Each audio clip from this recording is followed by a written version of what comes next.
happening, guys? Welcome back to the channel. Welcome back to another video with your boy Thick F30. Now, a couple of weeks ago I released a video talking about basically why I think the M2 is just such a fantastic car, and especially right now for the amount that they're going for, and kind of the differences between the S55 version, the competition version, and the N55B version, and really just my opinion overall on like why I love the car so much and why I think a lot of people could benefit from owning one at some point in their life. But what we did not touch on are the things that I do not like about this car. And we're coming up on 9 months that I've owned this car for. And I'll be dead honest with you guys, it was really difficult for me to come up with a solid list for you guys of things that I do not like about this car. So I will fully admit that some of these are kind of reaching. Some of these points are a little bit stretching, but they are valid. I think they're all valid.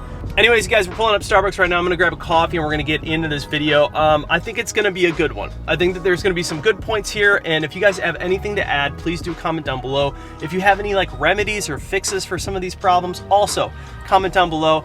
Like I said, man, I really had to reach to make this list because I just love the M2. I think this is such a killer car. And for those who are new to this channel and maybe just found this video just randomly, this is a 2017 BMW manual F87 N55B. So this is not the competition that comes with the S55.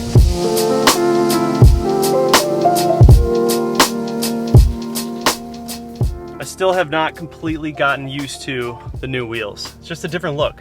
Still trying to get used to it. They look so good, man. Like, I'm just obsessed with these wheels. They look so good on this car. I really wasn't sure like how 18s would go.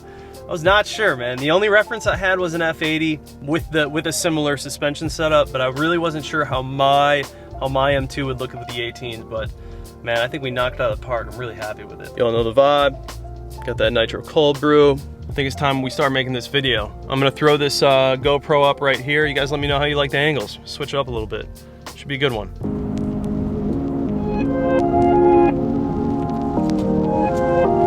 Oh, that nitro hits different first thing in the morning. I'm telling you what. Let's open up those valves.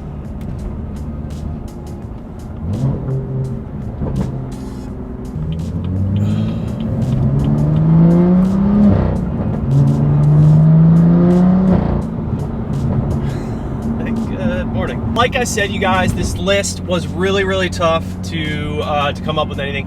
The first thing that I'm gonna bring up is the clutch play. Now, obviously, this is a manual M2 issue.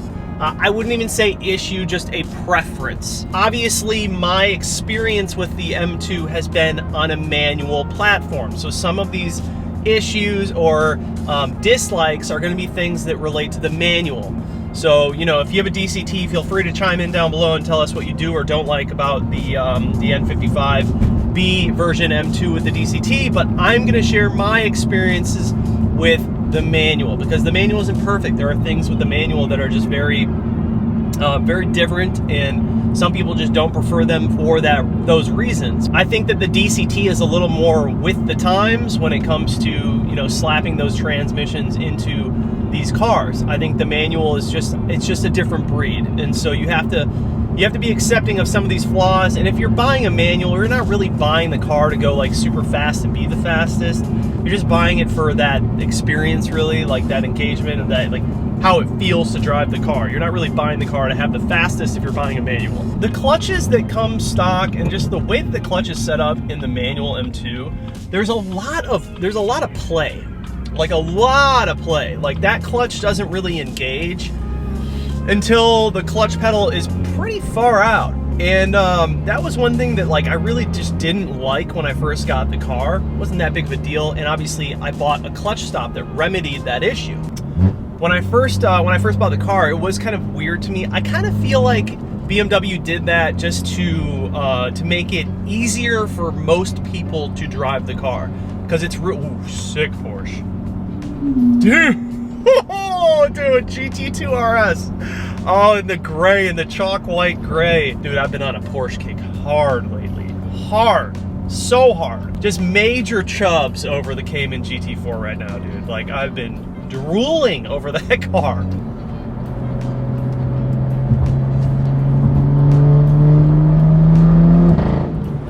Porsche had the same idea as me, man. It's going out for a little drive in the morning. It's the way to do it.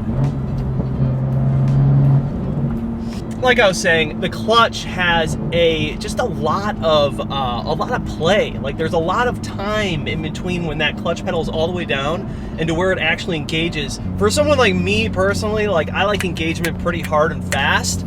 So that was why I put in the clutch stop, and that literally remedied the issue. Some people take a few discs out of that clutch stop and like find that happy medium.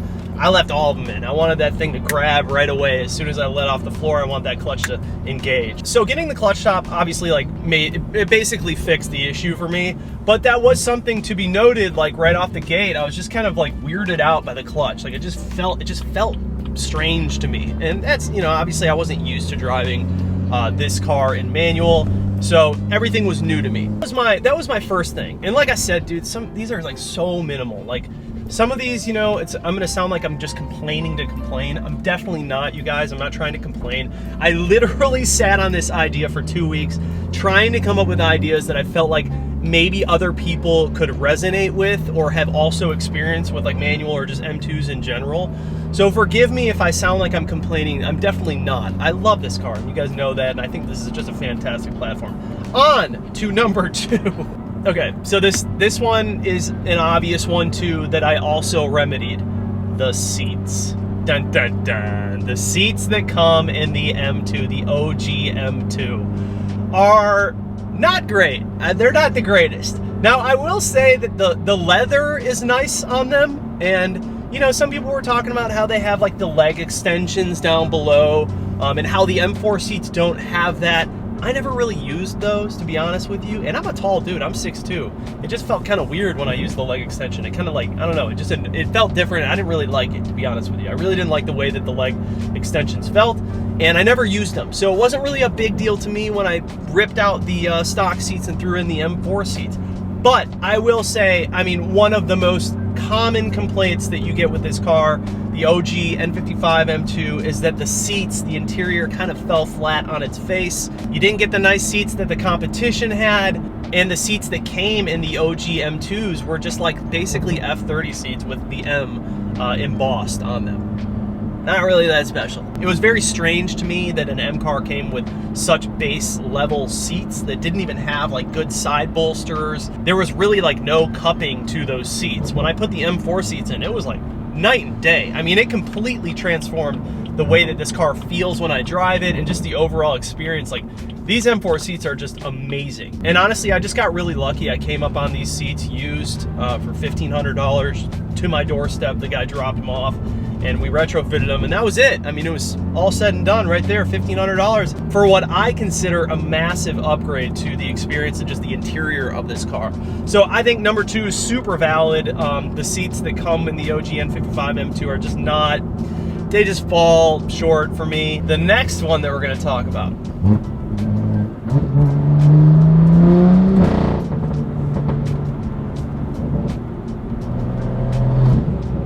Tell me if you guys are having this issue as well. So we all know that sometimes BMWs, they just get these like really random weird rattles and like creaks on their interiors. I've noticed that in this car, my charger in here, my little phone charger that's in my center console, constantly rattling, like all the time. Like there's nothing I can do to fix it. I think I'm gonna actually remove it from the car, because honestly, I don't really use it that much, but it is super annoying. And one thing that doesn't make it any better is if you're someone like me with a very loud exhaust system when it's open, it tends to bring out any of the rattles and make them a lot more extreme. The exhaust is so loud that it will shake some things in the car and just amplify any of the creaks or rattles that you have. And that's something that I've noticed when I'm driving with the valves open.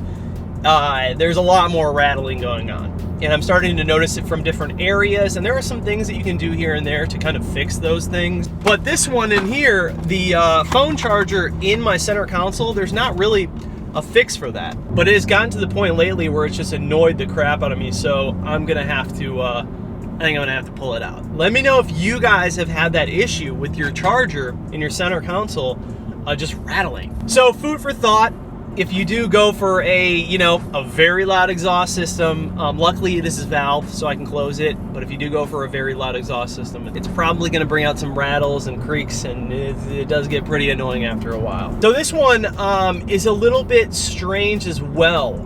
I've had this thing happening with my iDrive that it just like randomly shuts down. Now, I don't know if you guys have had this issue as well, but I'll just be driving and everything just literally turns off. The screen goes black and it like resets. And it's been doing this, I'd say it probably does it like once a week or so, maybe less, like once every 2 weeks, but it's completely random. And it just does it at the weirdest times. Like I'll just be driving, everything's fine, listening to music, and then it literally just goes black. Everything just turns off and then it restarts. I get the M logo that pops up, and then everything resumes as if it's completely normal. Now, I don't know if that could be fixed with like a software update.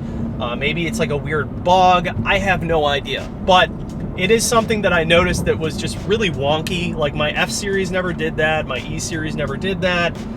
It's only happened in this car. And I'm really curious. I really wanted to bring this one up because I want to know if you guys have experienced this at all. Now, I do want to mention this was happening before I coded anything in my car. This was happening before I did the new ID6 Lite. This is happening before I coded anything with Bimmercode in my car. So it's not coding related. If anything, I think it would have a lot more to do with the software. I think that it could be like a software update thing.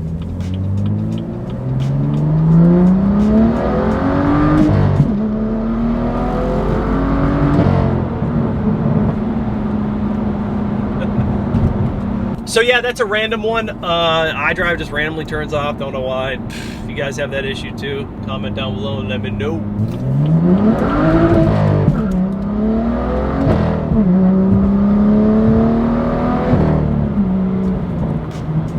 All right, so the last one that we're going to talk about, you guys, is basically like MDM mode.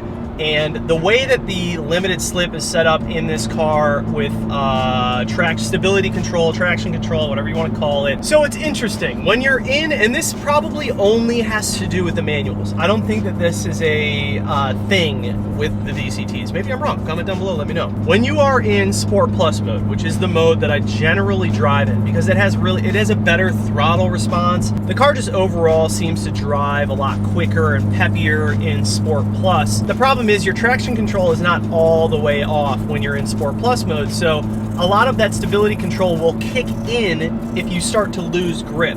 As you guys know, or may not know, this car is flashed with Thor. What Thor does is it allows a little bit more slippage when you're in Sport Plus mode, for example. But there still is a little bit of bog anytime that stability control kicks in. When traction control kicks in, your car just bogs. But the car overall, when traction control is completely off, just seems to drive a little bit slower. It seems to drive faster in Sport Plus mode. It has better throttle response, but when you have slippage, it bogs on you because traction control kicks in. So really, when you're driving this car, it drives like the best with traction control completely off, because then you're completely in control of what's happening with the car. When traction control kicks in, the car just kind of like takes over and like shuts down. It's like, oh God, we're slipping, I'm gonna stop. Which is great for like your everyday driver who isn't trying to like go crazy in the car and just like do whatever they want with it. But it would have been nice if BMW had a mode where you still got that throttle response that you get in Sport Plus mode, and you got that complete stability control off. So the best of both worlds. Like you got both of those modes all in one. That, in my opinion, would have been the best setup for this car.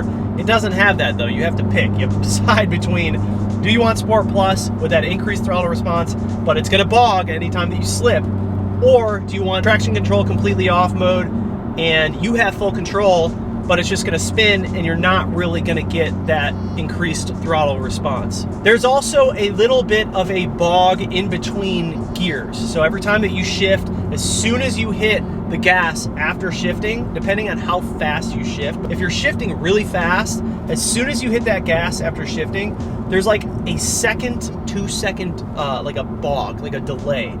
And some people say it's the clutch delay valve. Some people say that the diverter valve helps with that. It does a little bit, but it's still it's still there. From what I understand, that's something that the DCTs do not suffer from. So that is just a manual thing. I don't know if it's wastegate related or transmission related. I've read a few things on it. I haven't dove into it enough to confidently talk about why it does what it does. Wow. My God. It's like, you're making a lot of noise for no reason, bro. I flashed this car with Thor, which did a few things. It increased the stiffness in the steering.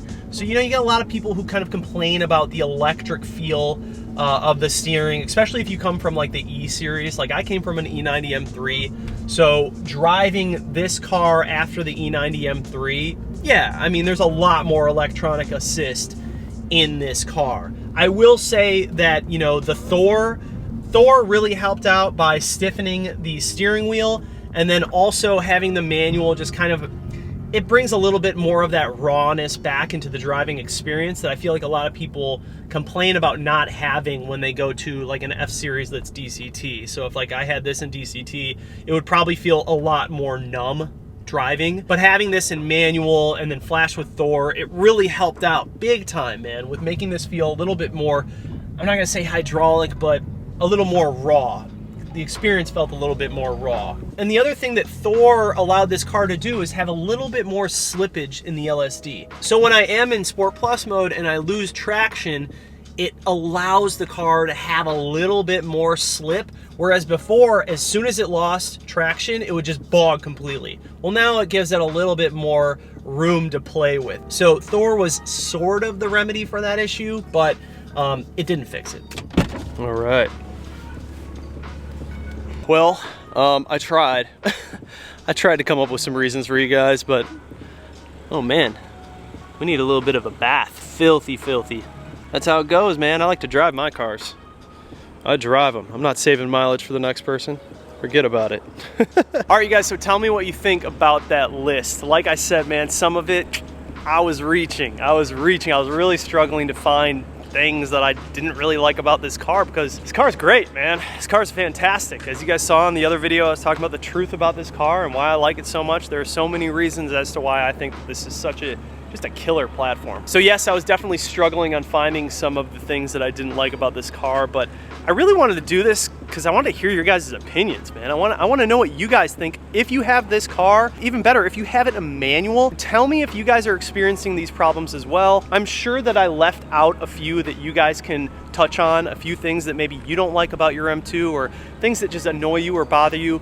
Comment down below, because I really do want to hear your thoughts, and I really do want to like engage with you guys on the things that you don't like about your M2s. It's always great to open up the comment section like a forum so other people can get help if they're having issues with their cars. For me personally, the charger in the center console, I never use it. I have a magnetic USB charging cable in the car, and if I want to charge it, I just do that so I can leave it up front, but I don't use the one in the center console. I think it's neat to have, maybe for like road trips or something, but I just don't use it. I don't find any use for it. So if I can't find a way to like fix the creaking and the rattling, I'm just gonna take it out, maybe sell it or something. I just don't really have any use for it. But let me know what you guys think. Maybe you guys have a fix for it. Maybe you guys have had this issue before and someone has already come up with a way to fix the rattling or just decrease the noise. I think most of it is my fault because I have a super loud exhaust system and that just reverberates the whole car a lot more. So any of those little rattles kind of just get amplified. But anyways, you guys, please do comment down below. Let me know your thoughts. Thank you so much for watching the video. You guys have just been amazing and absolutely killing it lately. I really do appreciate you guys. Thank you so much for watching. Please do subscribe, comment down below, like this video, hit that bell notification, and just like that, this video is over, and we're out.